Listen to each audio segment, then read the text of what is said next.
22 और 23 22 और 23 सितंबर में यहाँ गुरुकुल परिसर में लगेगा और आप सबको उसकी जरूरत है। एक भी व्यक्ति ऐसा नहीं, माताएं बहनें और पुरुष जितने भी हैं, एक भी व्यक्ति ऐसा नहीं है जिसकी उसे आवश्यकता नहीं, क्योंकि बेसिकली मुसलमान अपना धर्म जानता है, ईसाई अपना धर्म जानता है। हमें मुसलमानों और ईसाइयों से इतना खतरा नहीं है जितना अपने उन लोगों से है जो हिंदू धर्म को नहीं जानते।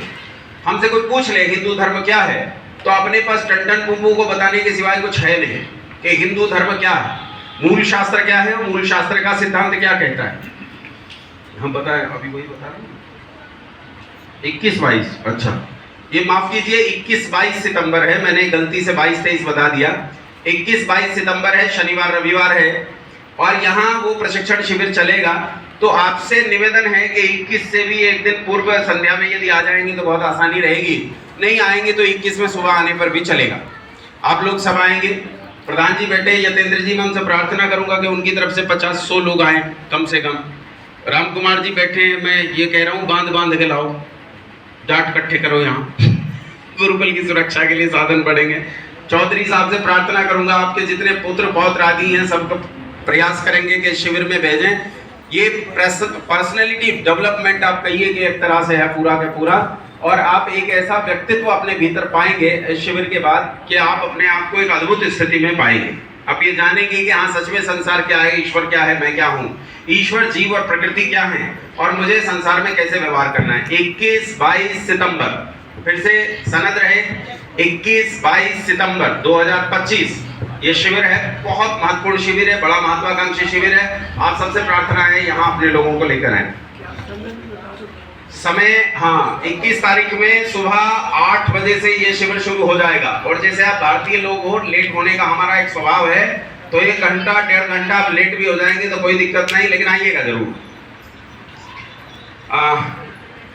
हिमांशु जी हमारे बीच में मोदीनगर से यहाँ पहुंचे, हम बहुत स्वागत करते हैं उनका, बहुत सहयोग करते रहते हैं हमारा। और वैसे सहयोग कहना बनता नहीं है क्योंकि वो गुरुकुल मैनेजमेंट का हिस्सा है, इसलिए उनकी जिम्मेदारी है, उनका कर्तव्य है। युवक हैं और बहुत पुरुषार्थ और ऊर्जा के साथ इस समय काम कर रहे हैं। यहाँ मैं ललित जी के पास जाऊँ उससे पहले कुछ परिचय आपके बीच में, और वैसे परिचय है ही आपका सबका, अभिभावक अधिकांश बैठे हैं। हमारे प्रधानाचार्य जी हैं आदरणीय मुनेश जी। मुनेश जी एक बार आ जाओ, सुरेंद्र जी एक बार आ जाओ। मुनेश जी हैं, सुरेंद्र जी हैं, राम कुमार जी को भी बुला देगा कोई, छात्र बुला दो तो राम कुमार जी को। शेखर, राम कुमार जी को बुला दे बेटा। सुरेंद्र जी, मुनेश जी हैं, प्रधानाचार्य जी, उप प्रधानाचार्य जी हैं, वही इस गुरुकुल की आत्मा हैं, प्राण हैं, और निरंतर 24-24 घंटे जागकर, कई बार 36 और 40 घंटे जागते भी मैंने देखा है। इस तरह जागकर निरंतर प्रयास करते हैं, परिश्रम करते हैं। इसी समय मुनेश जी जब यहाँ उपस्थित हैं तो आप आश्चर्य करेंगे, इनकी माता जी की डायलिसिस चल रही है सहारनपुर में और वो यहाँ कार्यक्रम में है। माता जी का डायलिसिस चल रहा है, किडनी खराब हो गई है, स्थिति बहुत खराब। और सुरेंद्र जी की माता जी पिछले वर्ष आज ही के दिन एक्सपायर हुई थी, उनकी बरसी है आज, और वहाँ कुछ कार्यक्रम उनके परिवार वालों ने किया है और उन्होंने सूचना भिजवा भेजी है कि अब घर में आने की जरूरत नहीं, तुझे जहाँ मरना है वहीं मरो, हाँ तुझे कोई मतलब नहीं है। भाई कोई इतने महत्वपूर्ण कार्य में भी न जाए तो घर वाले क्या ही कहेंगे, लेकिन वो सारे कार्य को छोड़ के यहाँ बालकों के निर्माण के निमित्त यहाँ लगे हुए हैं। ये बहुत बड़ा उपकार है। छोटे बच्चे हैं, ये इस उपकार को समझ भी नहीं पाएंगे कि कितना भारी ऋण होता है, लेकिन आप बड़े लोग हैं, आप समझ सकते हैं।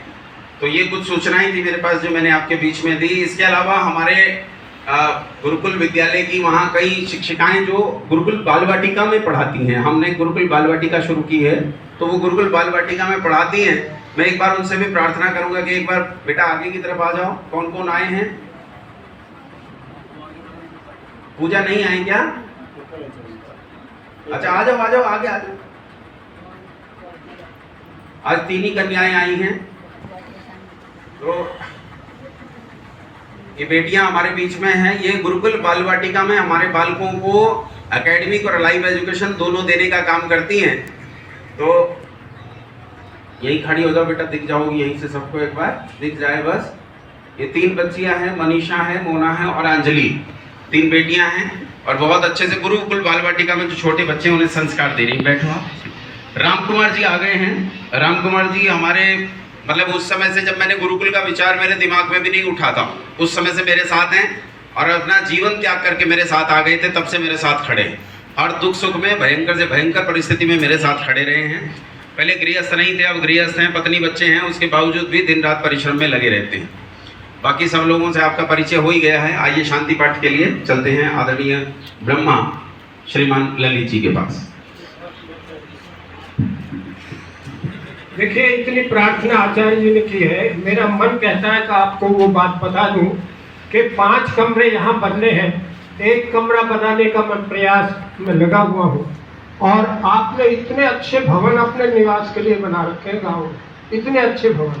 और एक अगर कमरा, ये कमरा है, यहाँ तो भवन नहीं है, 1 कमरा बनाने के लिए 4 कमरे बनाने के लिए आप प्रयास कीजिए। 1 कमरा बनाने का मैं अकेला प्रयास करूँगा और मैं यही रहूँगा संगीत की टीम के साथ। प्रतिदिन गांवों में आप फैल जाएंगे और आपके बच्चे बदलते हुए नजर आएंगे और आप मंत्र मुक्त हो जाओगे। ऐसा संगीत लेकर हम आ रहे हैं और स्वामी जी का आशीर्वाद हमको इसी प्रकार मिलता चला जाएगा तो निश्चित रूप से गुरुकुल आसमान पर होगा।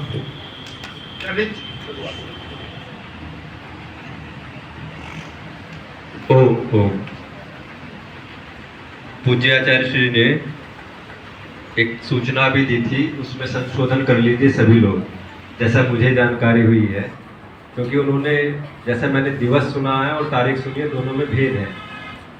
क्योंकि उन्होंने कहा है शनिवार और रविवार, तो शनिवार और रविवार तो 20 और 21 तारीख सितंबर के हैं, तो इसलिए अगर वो शनिवार रविवार ही हैं तो 20 और 21 है, और अगर वो सोमवार और रविवार हैं तो फिर वो 21 और 22 है।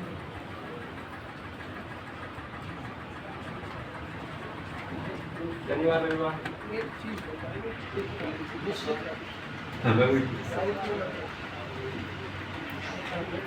शनिवार रविवार है, पीछे से मुझे संकेत किया जा रहा है, तो इसलिए सभी लोग सितंबर का 20 और 21 निश्चित कर लीजिए।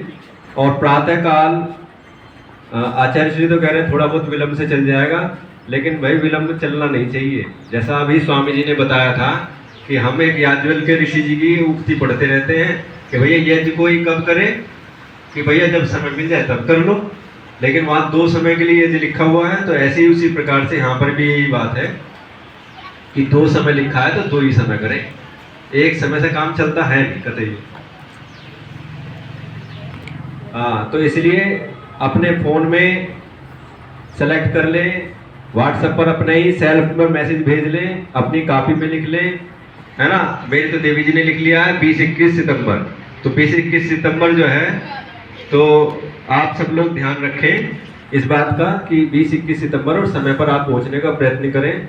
और शांति पाठ के लिए निर्देश है, एक सूचना मेरे पास भी है। मैं अति जो है ना, ये चेष्टा होती है कि सभापति महोदय के बाद अगर कोई बात कही जाती है तो वो उस व्यवस्था का उल्लंघन होता है। लेकिन मैंने आचार्य श्री को एक संदेश भेजा था। मैंने आचार्य श्री संदेश देखते कम हैं और सबको शिकायत भी रहती है कि फ़ोन नहीं उठाते हैं वो, तो मैं फ़ोन ऑन तो करता नहीं हूँ। अब आचार्य श्री फ़ोन करते हैं जब कभी उन्हें आवश्यकता होती है, तो मुझे आवश्यकता होती है तो मैं तो आ ही जाता हूँ। तो आचार्य श्री को मैंने संदेश भेजा था, और ये जैसा शिविर की बात आचार्य श्री ने भी बताई आपको, तो ये शिविर संबंधित ही थी, क्योंकि सब लोग शिक्षक दिवस मना रहे थे 5 सितंबर में। 5 सितंबर में शिक्षक दिवस पर सब आचार्य श्री को बधाई दे रहे थे। मैं प्रातःकाल उठने से लेकर के और सायंकाल तक विचार करता रहा कि आचार्य श्री, क्योंकि मैं भी आचार्य श्री की कक्षाओं का छात्र हूँ, तो मैं ये सोच रहा था कि मैं क्या संदेश भेजूँ। हमारा शिक्षक दिवस कोई एक दिन का तो होता नहीं है, हमारा तो प्रतिदिन का शिक्षक दिवस है। क्यों भाई, एक दिन ही पैर छूते हो क्या? नहीं, एक ही नहीं नमस्ते करते हो, प्रतिदिन करते हो ना। तो मैंने आचार्य श्री से निवेदन ये किया था उस संदेश में, वो मैं अब लाइव दे रहा हूँ कि एक ऐसा जो शिविर है वो ग्रीष्म अवकाश में गुरुकुल में बच्चे नहीं रहते, तो बच्चों के लिए तो यहाँ गुरुकुल की व्यवस्था ही है, तो अभिभावकों के लिए यहाँ पर शिविर आयोजित होना चाहिए, और सब कुछ दूर संचार से लेकर के और अन्य सभी गतिविधियां सब दूर करते हुए उपासना, शिक्षा, विद्या इससे संबंधित होना चाहिए, और अनुशासन बड़ा कठोर होना चाहिए। सरल अनुशासन नहीं, ये जो ढुलमुल वाला रवैया है ये काम नहीं करता है, कभी नहीं काम किया, किसी ने नहीं काम किया है। तो ये ढुलमुल वाला नहीं, अनुशासन, कठोर अनुशासन के साथ में उस शिविर को यहाँ पर आयोजित कीजिए और उसमें जितने कक्षा में गूगल मीट आचार्य श्री चलाते हैं, अन्य प्रांतों में जाते हैं, देश विदेश में ख्याति प्राप्त है आचार्य श्री, तो वहाँ से भी सब लोग आमंत्रित होकर के व्यवस्था यहाँ पर पूर्ण की जाएंगी आचार्य श्री के माध्यम से। वो मुझे पता है कि वो पूर्ण हो ही जाती है। किसी भी कार्य को करने से पहले अगर हमने संकल्प कर लिया है तो उस संकल्प की रक्षा ईश्वर करते हैं। तो ये अगर किसी भी प्रकार से शीतकालीन और ग्रीष्मकालीन अवकाश जो पड़ते हैं उनमें अगर यहाँ आयोजित किया जाएगा तो बहुत अच्छा संदेश माता पिता के अंदर जाएगा और इस व्यवस्था में जो एक 4 साल लगेंगे वो तो आप सब देखेंगे। और एक और मेरे मन में एक टीस है, मैंने एक स्थान देखा है जब मैं यहाँ पर आया था, जब मैं सबसे पहली बार यहाँ पर आया था तो मैंने एक और स्थान देखा था यहाँ पर चरथावल में हमारा एक पहले से ही गुरुकुल चलता रहा है और बहुत ही रमणीक स्थल है, रमणीक, जहाँ मतलब ये यहाँ गुरुकुल वाली स्थान नहीं है, ये मुझे नहीं लगता है कि गुरुकुल का स्थान है, वही गुरुकुल का स्थान है। तो किसी प्रकार से यहाँ पर सारे गणमान्य व्यक्ति बैठे हुए हैं, किसी भी प्रकार से पुरुषार्थ करके यदि उस संस्था को फिर से संचालित किया जा सके, सुरक्षा और शिक्षा की दृष्टि से उसको सुरक्षित करते हुए, तो फिर से प्रयास हमको करना चाहिए और हम वहीं पर बहुत अच्छे से, क्योंकि खुला स्थान है और अधिकांश वहाँ पर निर्माण का कार्य भी वहाँ पर हो रखा है, रिपेयरिंग की आवश्यकता है, तो वो चलना प्रारंभ अगर फिर से हो जाएगा, आचार्य श्री बता रहे हैं कि उसमें चल रहा है, प्रयास चल रहा है, 8 पाठ विधि से वहाँ पर चल रहा है, तो वहाँ भी आप लोगों को जाना चाहिए। और मैं कहता हूँ शिविर आदि की अगर व्यवस्था की जा सकती है तो वहीं पर करके उस व्यवस्था को चलाया जाए। मैं अतिक्रमण नहीं करता हूँ, मैं जो भी समय लिया है मैंने अपनी मर्जी से नहीं लिया, मैंने देखा कि भोजन आदि की तैयारी भी चल रही है तो मैंने उसमें थोड़ा सा समय आपका ले लिया है। शांति पाठ।